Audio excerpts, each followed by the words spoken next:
A lot of this isn't going to make sense to you, and I'm sorry about that. I'm just going to start at the beginning, with the house.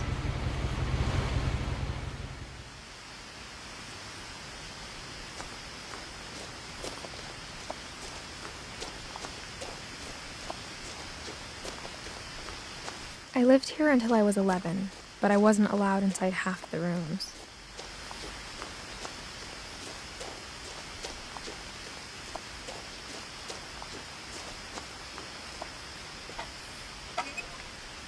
Inside the mailbox were bills from 7 years ago, marked urgent, open immediately.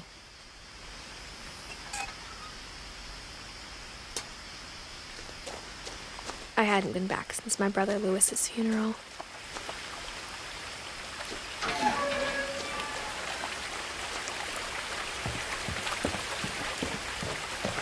In her will, my mother left me a key, but didn't tell me what it unlocked. Maybe she thought I'd know, or she thought that the mystery would be enough to bring me back.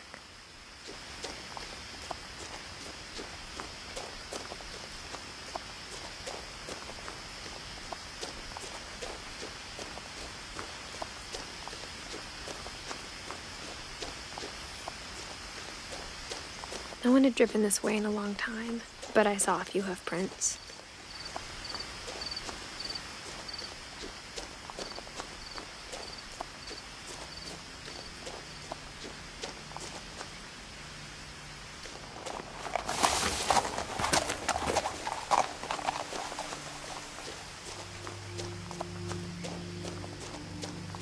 The truth is, even after I inherited the house, I never thought I'd come back to it.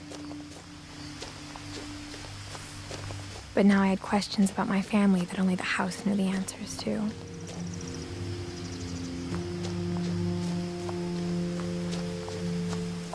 The house was exactly like I remembered it, the way I'd been dreaming about it.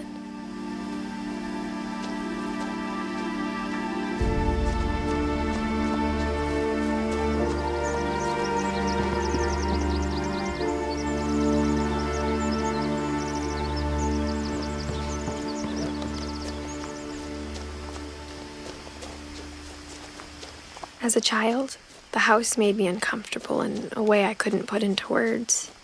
Now, as a 17-year-old, I knew exactly what those words were. I was afraid of the house.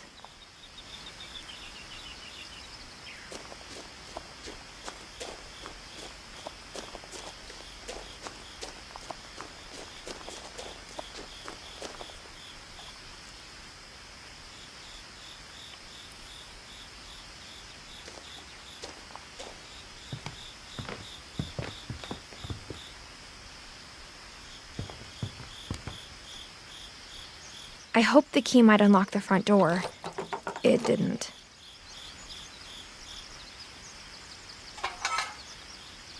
Looking in, I felt like the house itself had been waiting for me.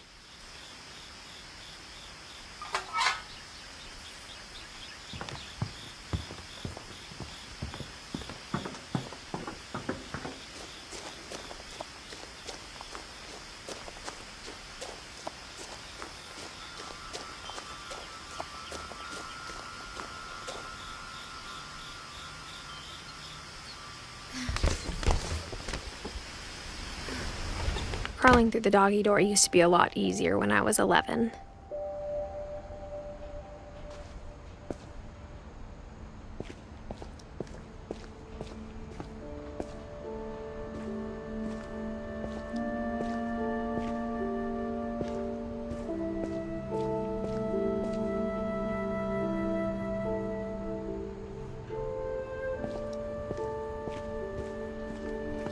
For the first time in years, I felt like I was home.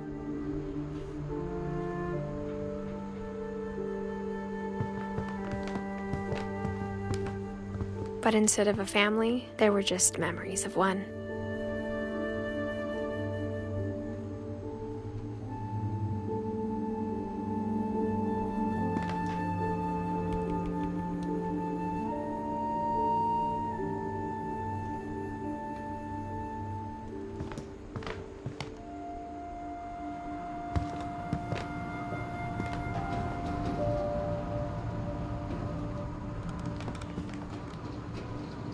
Like how after Lewis started working at the cannery, we all got sick of eating salmon. Except our cat, Molly.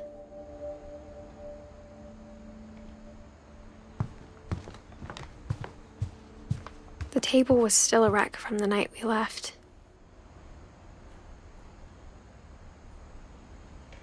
It was like a bomb had gone off, killing everyone but sparing the furniture.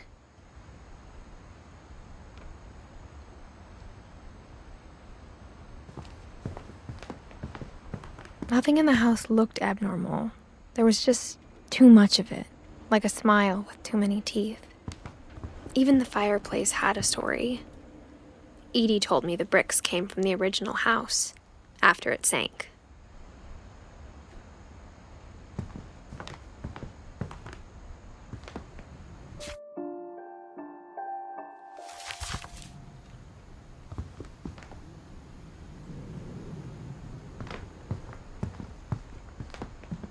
Mom always told me to stay out of the basement, so I wasn't too surprised when the key didn't fit.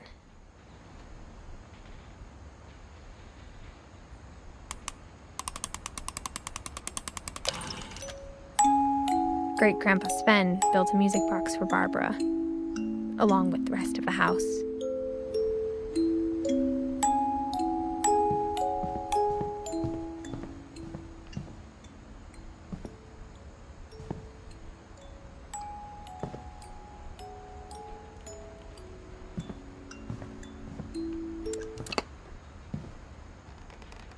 After Milton disappeared, Mom sealed up all the bedrooms.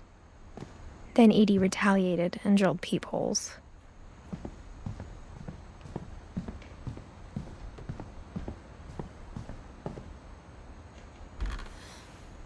My Grandpa Sam spent 7 years sharing a room with his dead brother, Calvin.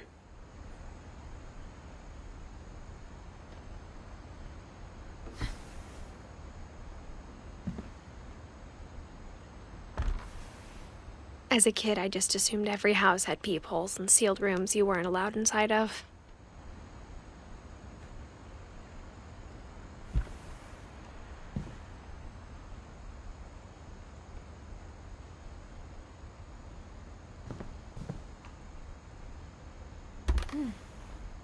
The last time I was in Edith Sr.'s room, I was 10 and she was painting my portrait.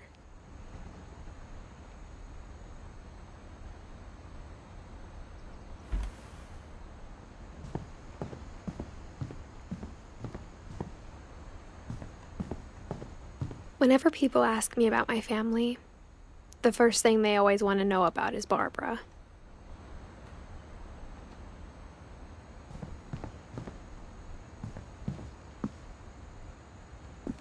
Mom must have locked the third-floor stairs on the night we left.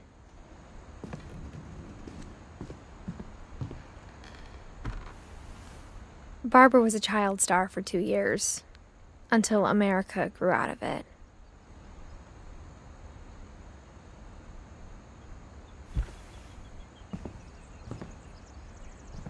Edie's father, Odin, built the original house.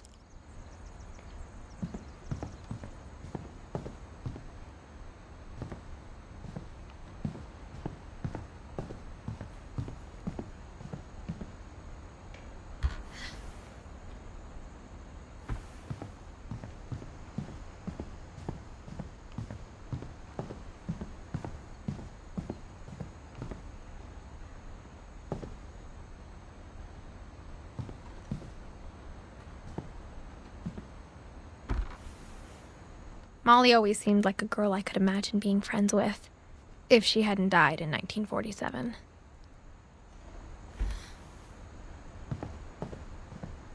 I spent a lot of time playing in Great Uncle Walter's room. I think my mom sometimes regretted not sealing it up. Lewis told me there were secret passages, but I never believed him.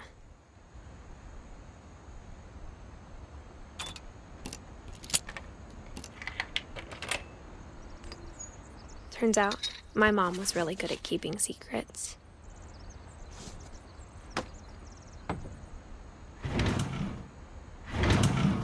Now it was time to find out what my mom had been afraid of.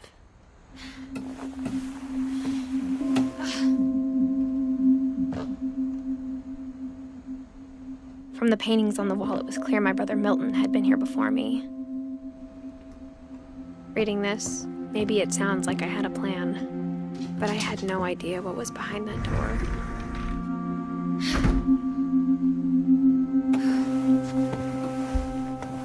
Just like I had no idea where all this was gonna lead.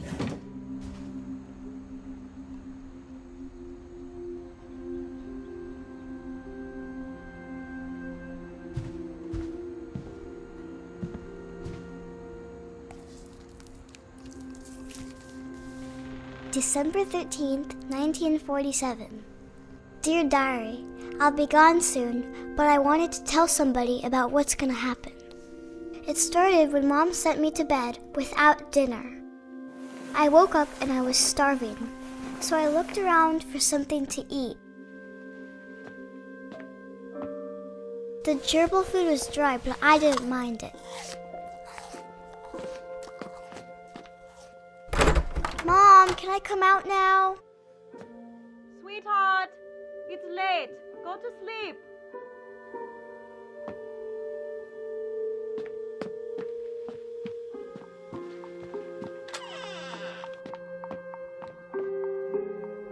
I kept eating and eating.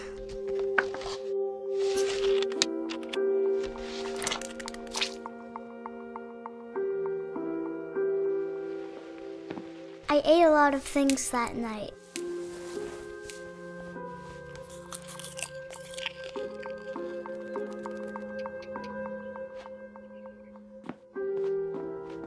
Then I heard chirping outside my window. It was a barn swallow going back to her nest. I reached out for her.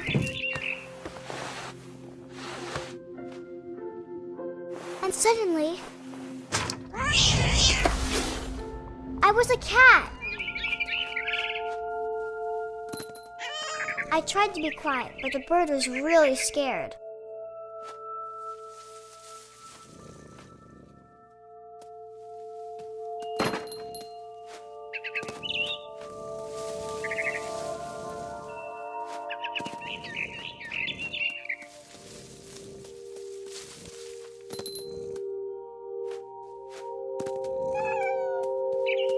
Mom and Dad didn't even look at me.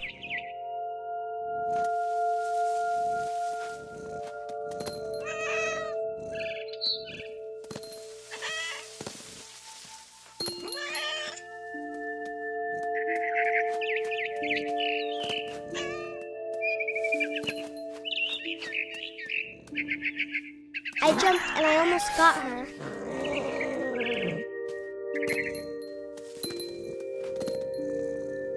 I could tell she was getting really tired. Now I was up in the big tree. I promised Dad I wouldn't climb it anymore. All I cared about was eating that mama bird.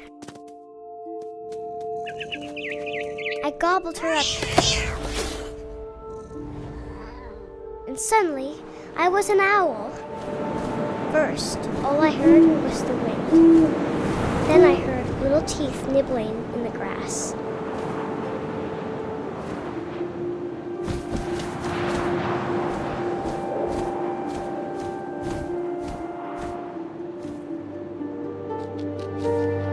Rabbits.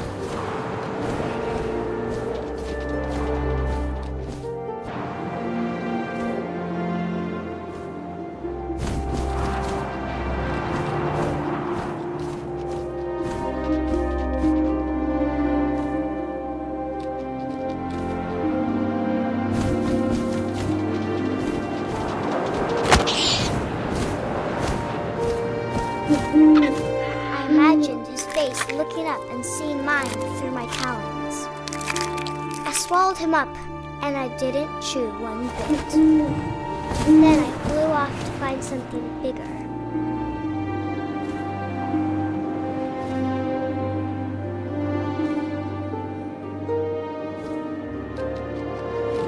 A mama rabbit.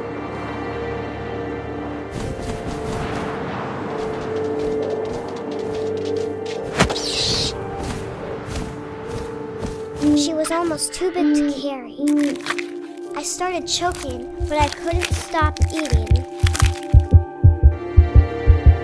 And suddenly, I was a shark.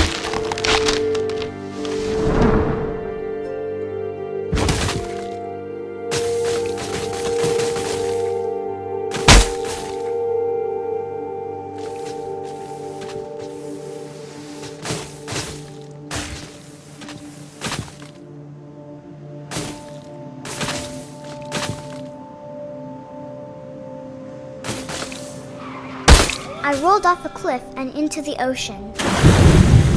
Now, I was hungrier than ever.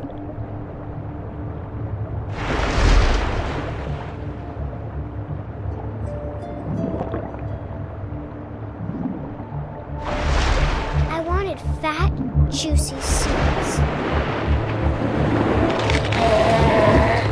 I tore off her flipper, and it tasted really good.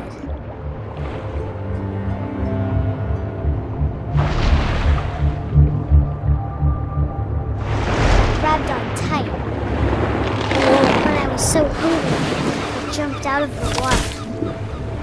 When I opened my eyes, everything had changed.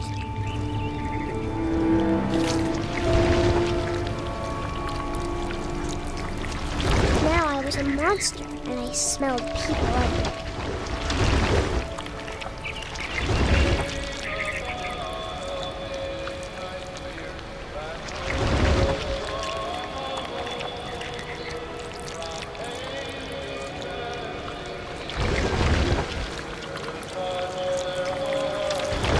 I was big, but I moved real quiet.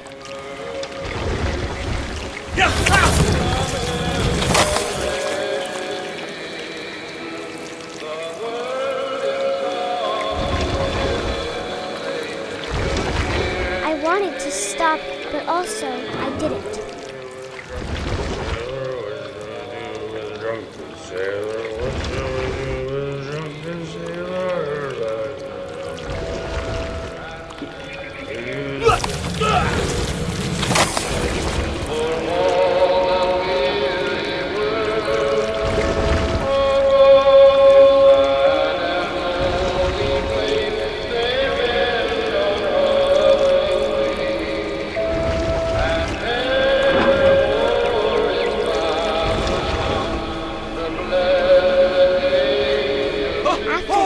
Passenger, I was still hungry. And across the water, I smelled something new. Something I had to have, so I swam towards it.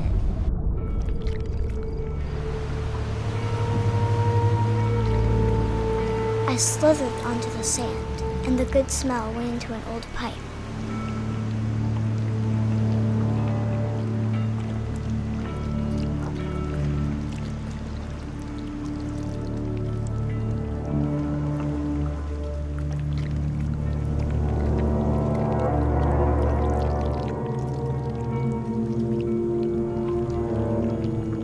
I got closer and closer.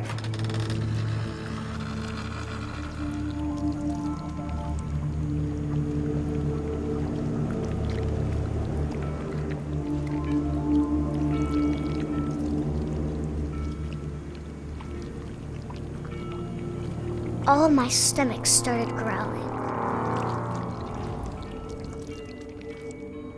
And suddenly, I was me again. I held my breath for a long time, but I couldn't hear anything. I think it's waiting for me to fall asleep. But it's not going to wait much longer. It needs to feed, and we both know I will be delicious.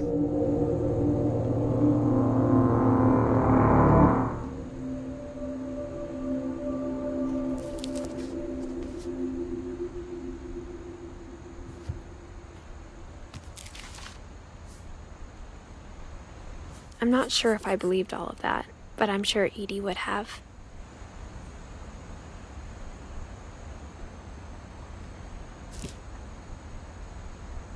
I got the sense Edie had spent a lot of time here before my mom sealed the doors.